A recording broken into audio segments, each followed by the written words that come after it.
तो और एक डीएम के पास वो पावर्स होती है, वो अथॉरिटी होती है कि वो किसी ज़िले की पूरी शक्ल बदल सकता है।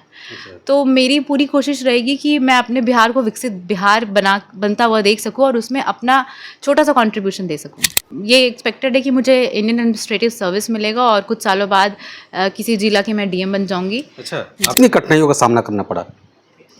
जी फर्स्ट चैलेंजिंग था क्योंकि मैं जॉब करी थी, तो I was a full time software engineer. जब यूपीएससी 2025 का रिजल्ट 2026 में आया है और उसमें बिहार के औरंगाबाद की रहने वाली बिटिया आज अपना परचम लहराई है। बात कराएंगे, मिलाएंगे, कैसे तैयारी की, कितना संघर्ष की, सारे मुद्दे पर बात करने वाले हैं। सबसे पहले तो आपको बधाई कि आप यूपीएससी में 16वां रैंक लाई है ना। जी, जी, आपको सबसे पहले बधाई। Thank you so much. कैसे हैं? बहुत अच्छा, अभी तो ऐसा लग रहा है जैसे इट्स अ मिरेकल और मैं किसी सपने से उठी हुई हूँ। अभी कुछ टाइम लगेगा ये फीलिंग को सेटल डाउन होने में। जैसा कि हमने देखा पोस्ट में कि आप पहले बीपीएससी क्वालिफाई करती हैं, उसके बाद कुछ और क्वालिफाई करती हैं, इसके बाद तीसरे नंबर पे यूपीएससी क्वालिफाई करती हैं। तो क्या कैसे कैसे शुरुआत हुई आपकी? जी, कोविड के टाइम पर मेरे फ़ादर ने मुझे मोटिवेट किया था। जब मैं यहाँ आई थी कॉर्पोरेट में, मैं वर्क फ्रॉम होम कर रही थी और घर पे उस टाइम काफ़ी लंबे अंतराल के लिए थी। तो मेरे फ़ादर ने मोटिवेट किया कि तुम एक बार ट्राई करो बीपीएससी। तो फिर मैंने सोचा जब बीपीएससी का फॉर्म भरी हूँ तो यूपीएससी का भी भर देती हूँ। तो पहले बीपीएससी क्वालिफ़ाई किया और फिर यूपीएससी में भी मेरी 2023 में 455 रैंक थी और मुझे इंडियन रेलवे ट्रैफ़िक सर्विस मिला था और इस बार मेरी 16 रैंक है। तो मेरी जर्नी कोविड के बाद से शुरू हुई और मेरे भाई-बहन डॉक्टर हैं, तो उनको मैंने देखा कि they were acting as frontline workers और उनका बहुत अच्छा इम्पैक्ट था सोसाइटी पर। तो मुझे लगा कि मेरे में भी वो पोटेंशियल है जो मैं कर सकती हूँ। तो और मुझे यूपीएससी बहुत अच्छा प्लेटफ़ॉर्म लगा कि जहाँ पर अपॉर्च्युनिटीज़ मिलेंगी मुझे टैंजिबल इम्पैक्ट बनाने के लिए।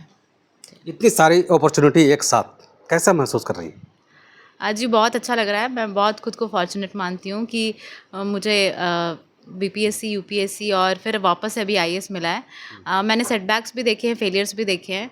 तो बिहाइंड द स्टोरी क्या गया है मैं मुझे पता है, बट अभी बहुत अच्छा लग रहा है। तैयारी करते समय पहले आपने बीपीएससी तैयारी की, बीपीएससी भी निकाल लिया, उसके बाद यूपीएससी तैयारी, कितनी कठिनाइयों का सामना करना पड़ा?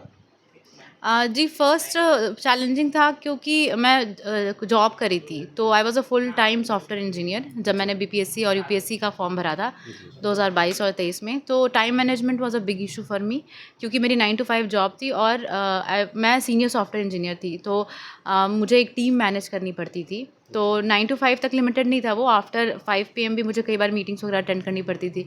तो टाइम मैनेजमेंट था और फिर सेकेंडली जो अभी चैलेंज आया इस वाले अटेम्प्ट में, क्योंकि मैं ऑलरेडी सर्विस में आ गई थी, ग्रुप ए सर्विस में, तो वापस से स्क्रैच से वही पूरा प्रोसेस फॉलो करना, व्हेन यू नो कि you are already in a stable government job, तो वो मोटिवेशन, इनर मोटिवेशन लाना कि मुझे फिर से करना है, वो बहुत बड़ा चैलेंज था।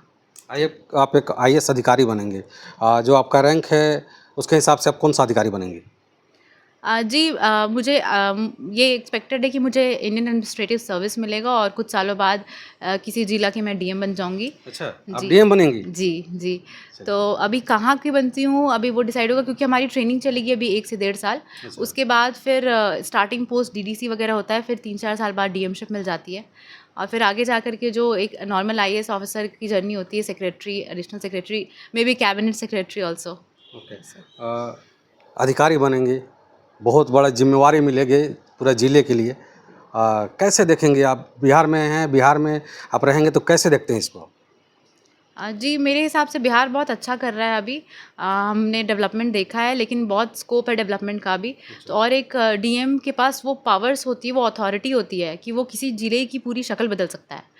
तो मेरी पूरी कोशिश रहेगी कि मैं अपने बिहार को विकसित बिहार बनता हुआ देख सकूँ और उसमें अपना छोटा-सा कंट्रीब्यूशन दे सकूँ। यूपीएससी की तैयारी में एग्ज़ाम के बाद एक इंटरव्यू होता है। आपने इंटरव्यू दिया? इंटरव्यू में कुछ ऐसे सवाल बताएँ जो आपसे पूछा गया और लोगों के सामने आप रखे उस सवाल को।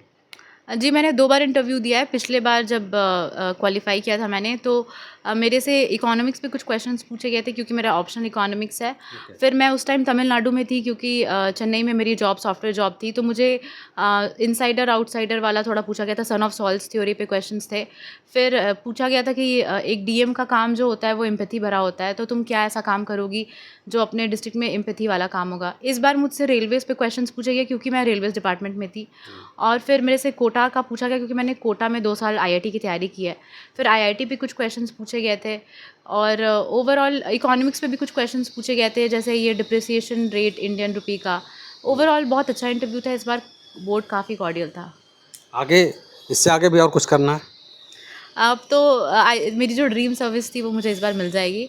तो अब एक्सपेक्टेशन खुद से यही है कि मैं जहाँ भी रहूँ, जिस भी डिस्ट्रिक्ट में रहूँ, अपना फुल पोटेंशियल से कंट्रीब्यूट कर सकूँ और लोगों तक डेवलपमेंट पहुँचा सकूँ।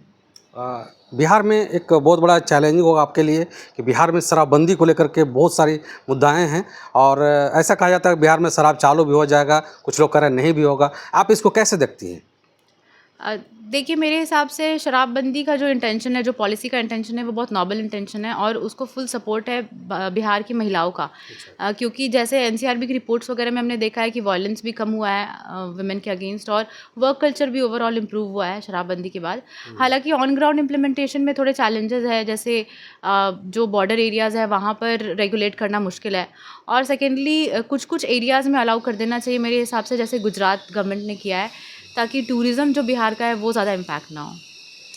कैसे देखती हैं आजकल जो लड़कियां हैं आजकल सोशल मीडिया पर रील बना रही हैं, और आपकी जो लगाव है सोशल मीडिया से कितनी है? जी देखिए, अब सबका अपना अपना स्ट्रेंथ होता है, वीकनेस होता है। कुछ लोग जो रील बना रहे हैं उन्होंने अपनी स्ट्रेंथ में भी आइडेंटिफाई कर ली है कि they are good at that, और वो आगे जाकर सोशल मीडिया इन्फ्लुएंसर बनना चाहते हैं, जो कि आजकल अच्छी खासी जॉब प्रोफाइल है मेरे हिसाब से। बट मेरी जो पर्सनैलिटी है, मुझे पता था कि I am not made for social media influencing, तो मैंने अब खुद से थोड़ी सी दूरी बना ली थी प्रिपरेशन टाइम पे, क्योंकि at a personal level it was a distraction for me. But जो लोग कर रहे हैं और जो उनको लगता है कि उनका स्कोप है आगे जा कर के इसमें खुद का डेवलपमेंट देखते हैं उसमें, तो आई थिंक बिल्कुल उन्हें परस्यू करना चाहिए अपना ये dream. Monika Srivastava UPSC crack करने के लिए कितने घंटे पढ़ाई करती थी? जी डिपेंड करता है कौन से स्टेज पे हूँ मैं। जैसे एग्ज़ाम प्रीलिम्स का एग्ज़ाम जब आता था मई में, तो 1 से 2 महीने पहले मेरे 10 से 12 घंटे हो जाते थे। अदरवाइज़ मैं ऑन एन एवरेज 7-8 घंटे पढ़ती थी। मेंस सेम विथ मेंस के जस्ट पहले 10-12 घंटे। आई थिंक कभी-कभी तो मैं ट्रैक करना भी भूल जाती थी कि मैंने कितने घंटे पढ़ाई की है। बट इम्पॉर्टेंट ये है कि आप वो जितने घंटे पढ़ाई कर रहे हो उसमें आपको बैलेंस करके पढ़ना है, क्योंकि there are many subjects in UPSC. तो आपको एक सब्जेक्ट को लेकर के पूरे दिन नहीं बैठना, और दूसरा है कि आपको प्रैक्टिस करनी है जो आप पढ़ रहे हो। तो मैंने बहुत प्रैक्टिस की है, तो स्ट्रैटेजिक वे में आप पढ़ाई करो, हार्ड वर्क जो है वो सही डायरेक्शन में होनी चाहिए। क्या कहना चाहेंगे जो लोग आपको देख करके आगे बढ़ना चाहेंगे, आज खास करके बेटियों के लिए क्या कहना चाहेंगे? जी मैं उनको यही मैसेज देना चाहूँगी कि जो अपनी सोसाइटी है वहाँ कहीं ना कहीं बेटियाँ पीछे रह जाती हैं। तो आपको एक थोड़ा सा साहस दिखाना होगा। अगर आप कुछ करना चाहती हैं तो थोड़ा साहस दिखाएं, थोड़ा लीप ऑफ फेथ ले खुद में, और वो रिस्क एपेटाइट रखें कि हाँ ठीक है मैं ये रिस्क ले लूँगी। अब जैसे मैं भी बहुत स्टेबल जॉब में थी कॉर्पोरेट में, I was earning very well, but मैंने वो रिस्क लिया कि नहीं मुझे ये करना है, मेरा ड्रीम है तो मैं ये करूँगी। और दूसरा मैं पेरेंट्स को बोलना चाहूँगी कि अगर आपके बच्चे किसी फील्ड में जाना चाहते हैं तो आप उनको पूरा सपोर्ट दें। लड़कियों की शादी जल्दी कर देते हैं, अगर वो उनकी चॉइस से हो रहा है तो बिल्कुल कर दें। वेल इन्फॉर्म चॉइस होनी चाहिए लड़की की, बट अगर वो पढ़ना चाहती हैं तो आप उनको एक मौका देकर देखें लड़कियों को। चलिए, हमारे साथ यूपीएससी टॉपर मोनिका श्रीवास्तव जी हैं, और इनके बारे में क्या कहना चाहते हैं आप लोग एक बार कमेंट बॉक्स में आप लोग इनको बधाई ज़रूर दीजिएगा। गर्व से कहते हैं कि हम बिहारी हैं, और एक गाना है कि माटी को सोना करने वाली कलाकारी है जी, हम बिहारी हैं जी। वही आज चरितार्थ हो रहा है कि आज हमारे बिहार की बेटियां, औरंगाबाद की बेटी मोनिका श्रीवास्तव आज यूपीएससी में अपना परचम लहराई है। क्या कहना चाहेंगे आप इनके बारे में, ये बात जरूर बताइए। बहुत बहुत शुक्रिया, आभार, जय हिंद।